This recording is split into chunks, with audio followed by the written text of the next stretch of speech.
Episode 11. I wasn't hungry, I was just lonely. How emotions shape our sleep cravings. It didn't hit me right away. The realization came quietly, like most truths do. I was standing in front of the fridge at 10:42 p.m. The kitchen lights were off. I hadn't turned them on. I wasn't really hungry. Dinner had been just a few hours ago. A good dinner too. Balanced, filling, satisfying. But there I was, door cracked open, cold air brushing my face, eyes scanning the shelves like something in there could fill a feeling I couldn't name.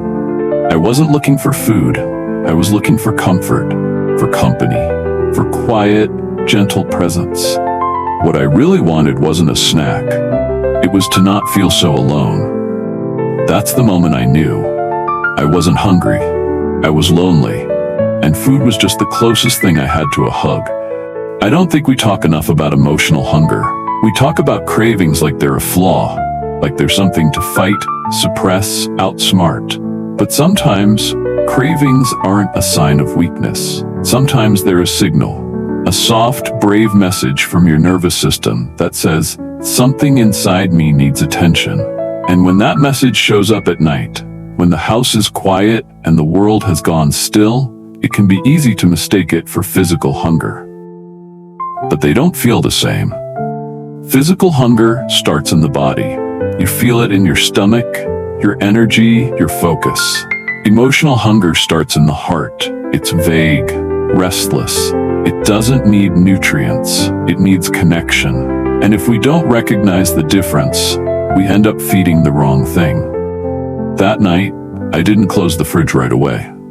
I stood there for a moment longer, holding the feeling, not pushing it away. And for once, I didn't shame myself for wanting something. I didn't try to outthink the craving or distract myself with a podcast or brush my teeth and hope it would disappear. I just asked gently, what are you really needing right now? And the answer wasn't food. It was warmth. It was closeness. It was safety. That's when I realized how often I'd used food as a translator. When I didn't have words for my emotions, I'd reach for something to chew. When I felt unheld, I reached for something I could hold. When I didn't feel seen, I gave myself something visible. Eating became a substitute for presence. But no amount of almond butter or chips or cereal could meet the need I was trying to name. Because emotional hunger doesn't get satisfied through the stomach. It gets met through kindness, through permission, through softness with yourself when you feel raw. It wasn't about never eating late again. It was about knowing why I was reaching in the first place. Some nights, the answer was food. A warm slice of toast with honey, a mug of warm milk, something simple, grounding, nourishing. But other nights, the food was just a placeholder for a feeling I hadn't let surface. And when I stopped fighting the craving and started listening to it, everything changed. I became less reactive, less compulsive, less ashamed, because I wasn't bad for wanting. I was just human. And underneath the need was a message. A soft, beautiful, aching message that simply said, you need care too. So now, when those nighttime cravings come, I pause. Not to push them away, not to white-knuckle my way through them, but to listen. I ask, what part of me is speaking right now? Is it my body, my heart, my history? Sometimes I still eat, but I eat with awareness, with presence, with softness. I don't rush to the kitchen in shame. I prepare something warm. I sit with it. I taste it. I let it soothe, not sedate. And other times I don't eat. I reach for something else. A journal, a walk around the room, a song that makes me feel held. I remind myself that the ache inside isn't a flaw, it's a signal. It's my system asking, can we please be met? Can we please be seen? And when I do that, when I meet myself in the ache without fixing, without fleeing, something magical happens. The craving shifts, it softens, it loses urgency. Because what it really wanted wasn't food, it was me. My presence, my tenderness, my attention. And when you learn to offer that to yourself, night after night, in small, consistent ways, your relationship with food changes. Your relationship with sleep changes. Because your body learns, I am not abandoned here. I am not alone here. I don't have to knock on the fridge to feel held. I can hold myself. That's not weakness. That's healing.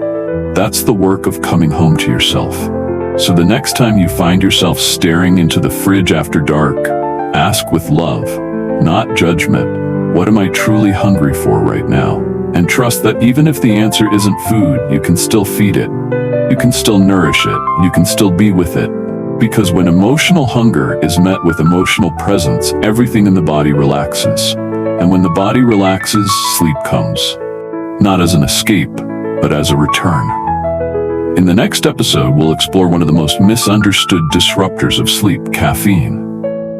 Not just how much, but when, how, and why it affects different people so differently. It's called Episode 12, Hidden Caffeine, Why Your Sleep is Suffering Even When You Swear You Had None. But for now, may you meet yourself with kindness tonight. May you feed what needs to be fed. And may your cravings become conversations, not battles to win, but bridges to your deepest care. Episode 12, Hidden Caffeine, Why Your Sleep is Suffering Even When You Swear You Had None. I thought I had it figured out. I quit coffee after 2 p.m. I switched to herbal tea at night.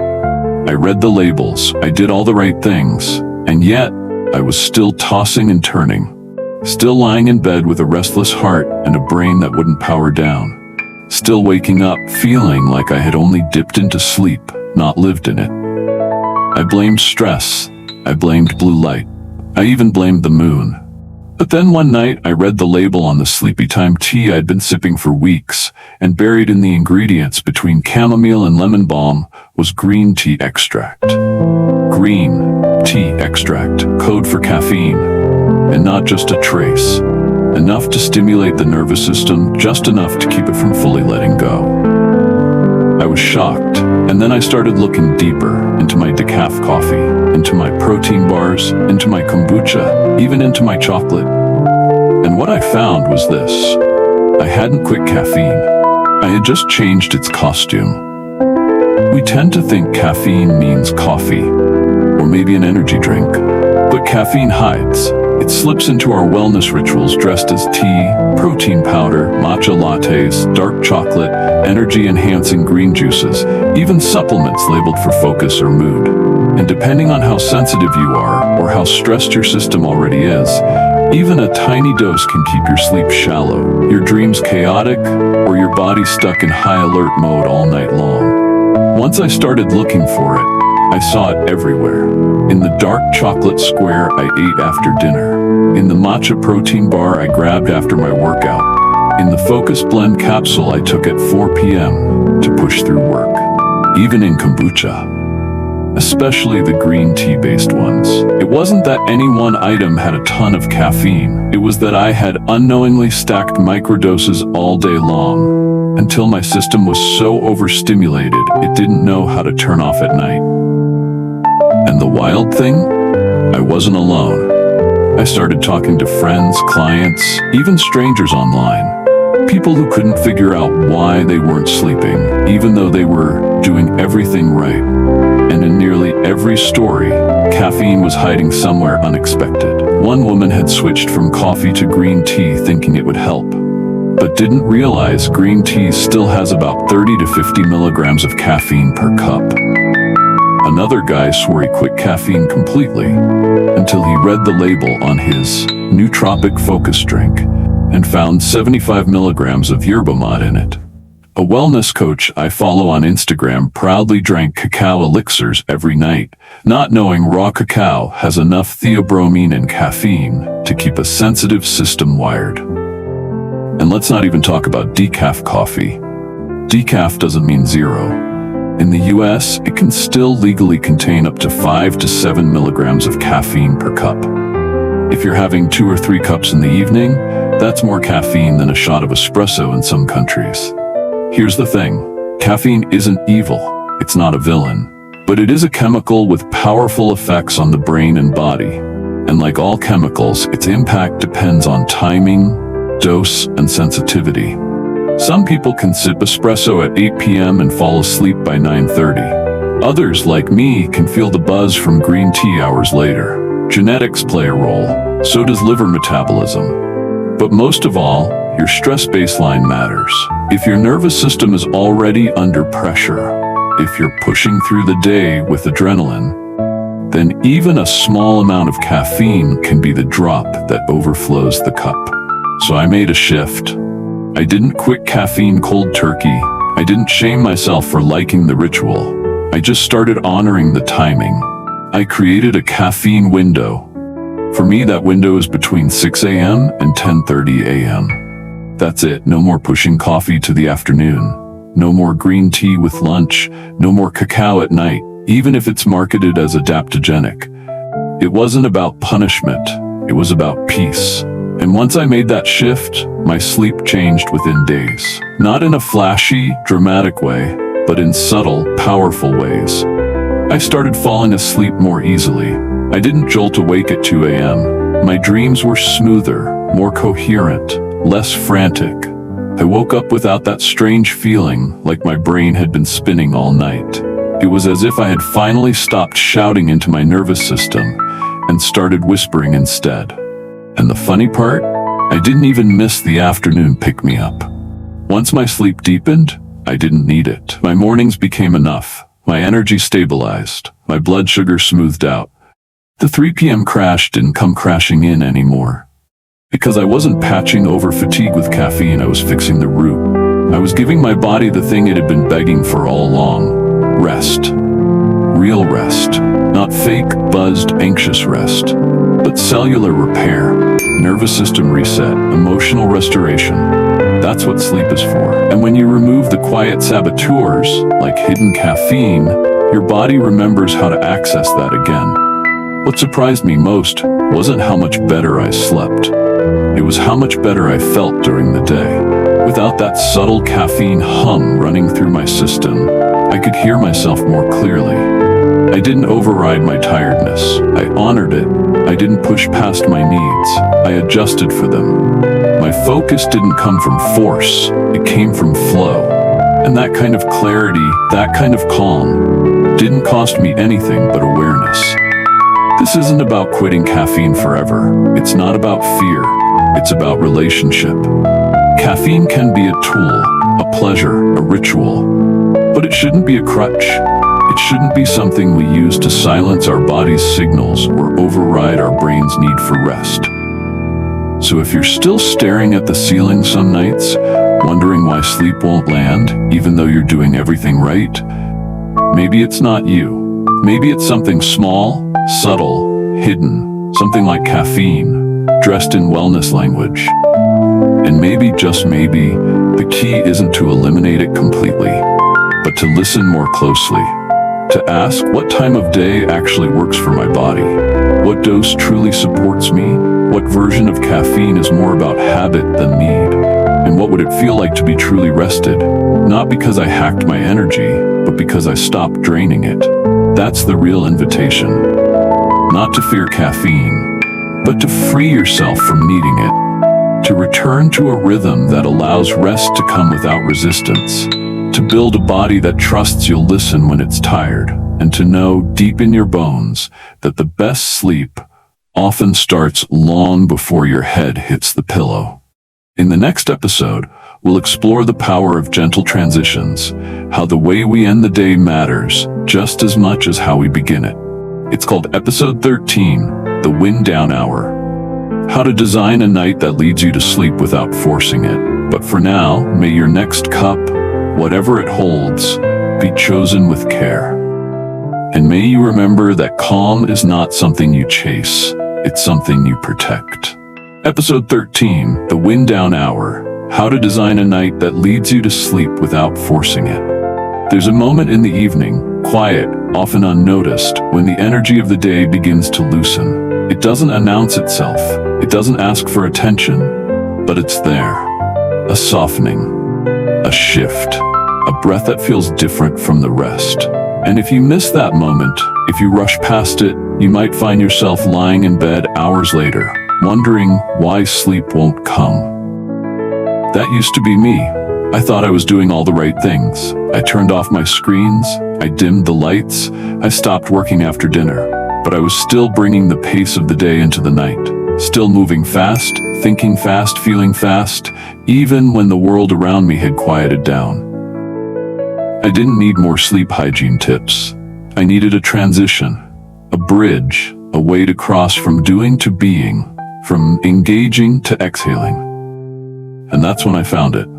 The wind down hour. Not a bedtime, not a deadline, a sacred space, a container, a gentle holding period between the hustle and the rest. It wasn't about checking boxes. It wasn't about achieving calm. It was about making space for calm to arrive. And the first time I honored that hour, something shifted. My nervous system responded, my breath slowed, my thoughts softened. I didn't have to force myself to sleep. I just had to stop standing in its way. The first shift was light. I started dimming my lights as the sun went down, not just to save energy, but to help my brain understand. The day is closing. Warm light, soft light, lamp light. I swapped harsh overheads for string lights and candles. I stopped flooding my eyes with brightness after 8 p.m., and my body noticed. Melatonin rose sooner. I didn't feel as alert, not because I forced it, but because I respected the rhythm I was made for. The next shift was sound. I lowered the volume of my world. I turned off fast-paced music. I chose slow instrumentals, ocean waves, soft jazz, sometimes silence. I muted notifications. I stopped listening to podcasts that stimulated me. It wasn't about silence. It was about soothing, a different kind of sound. One that says, you don't need to process anymore. You don't need to think. Just let the night carry you. Then came movement. I used to think rest meant stillness, but sometimes my body needed to move first. Gently, slowly, intentionally. I started doing light stretches, cat-cow, forward fold, legs up the wall. Nothing intense, just enough to tell my muscles, it's okay to let go now. I walked barefoot across the living room. I rocked in a chair. I swayed to soft music. Movement helped me arrive in my body again, so that stillness could feel like home. And then came scent. I never realized how much smell could anchor me until I found one I loved. For me, it was lavender and cedarwood. A diffuser by the bed. A drop on the wrists. It wasn't magic, but it was memory. Every night, that scent reminded my brain, you're safe now. You're home. You don't need to guard the gates anymore. And over time, my body began to associate that smell with soft landings, with sleep that welcomed instead of resisted. But more than any of these, it was the feeling of safety that made the biggest difference. Not safety from danger, but emotional safety. The sense that I wasn't behind, that I didn't need to prove anything, that I had done enough for today, that I could rest without guilt. And that kind of safety doesn't come from hacks. It comes from how you speak to yourself, how you end your day. The wind down hour isn't about perfection. It's about presence, about telling your nervous system the truth it's been aching to hear. You're done now. You've done enough. And it's okay to rest. Now, the wind down hour is the most sacred part of my day. It's not dramatic, it's not perfect, but it's mine. It's the space where I return to myself, where I let go of the momentum, the messages, the mental noise, where I trade productivity for presence. I don't always get it right. Some nights the day spills over, some nights the transition feels messy, but even then, the intention matters. The gesture of telling my body, you matter, your rhythm matters, and I'm here to honor it. That's what the wind down hour really is. It's not a rule.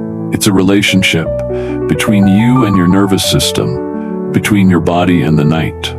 And when you tend to that relationship with gentleness, with rhythm, with softness, you don't have to force sleep, it comes. Like a guest who knows they're welcome, like a tide that always returns once the shore is quiet. That's the shift. From chasing sleep to inviting it, from controlling the night to accompanying it. And that's where real rest begins. So tonight, before you slide into bed, ask yourself, how can I meet myself halfway? What would make this transition feel tender, not tight? What would remind my body, you're safe to stop now? And then choose just one thing, one dim light, one slow song, one breath, one moment where the day ends and you begin again. Because when the night feels gentle, sleep doesn't have to be earned. It just arrives.